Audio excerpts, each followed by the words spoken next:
that when we are on our mountaintops, we very often become uncoachable, right? When we are on our mountaintops, we think we know it all. We think our instincts are always right. We think we're super enlightened. You can't tell us anything, right? When we're successful and things are going our way, we become highly uncoachable. And that's why you'll see a lot of high achievers. They'll reach a certain level and they never go beyond that. They always fall a little bit short of the aim, because we get to that point, and when we're super successful, you can't tell us anything, right? But when we're in a valley, when we're hungry and we're humbled, we're far more willing to ask for help. We're far more willing to receive that help, and we're much more coachable. And we oftentimes will catapult higher in those places. So we need that change of seasons because we need rest, right? We need to stay humble and hungry for growth.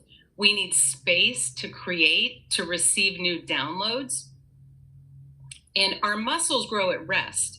Our muscles don't grow during the workout or the exertion. We think they do, right? We're always like, oh, we're doing all this stuff. That's when our muscles grow. Our muscles grow at rest.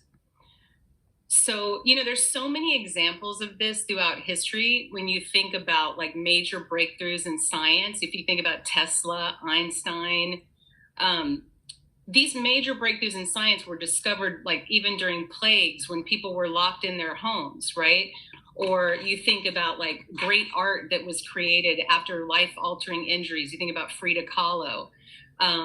Books that were written after a financial disaster. Think about like Eckhart Tolle. I'm not sure if he had lost his home, I think, and he was locked away in like a small room with a little desk and a bed, and he wrote A New Earth.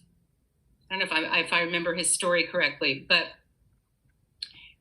these situations happened. They created downtime away from the busyness of life to make those things happen. And that's actually when I wrote my book. I was haunted about writing my book. I battled cancer and I finally got my book done. So it took me pulling back from the success of life to be kind of flat on my back to finish that book, right? So these downtimes are really, really important for us. Losses create space. And what can be created in that space is without limits. It's without limits. So there's a quote that I've shared for years that I love so much. And it says, it goes like this. It goes, unsuccessful people watch their money go up and down, and they go up and down with it. But successful people just watch their money go up and down, right? So successful people aren't, they lose billions of dollars. They lose a home. They lose a partner. They lose things. They're like, okay, we'll figure it out. We'll do the next thing. We're going to regroup. We're going to make it happen. They're not going and feeling suicidal. They're not thinking their life is over, right? They're not losing it over every catastrophic life event, right? They just watch their money go up and down.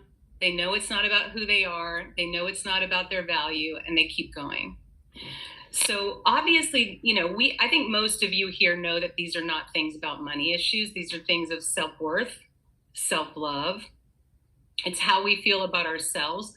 But these are only lessons that can be learned in a valley, right? These are only lessons that we learn through the changing of the seasons.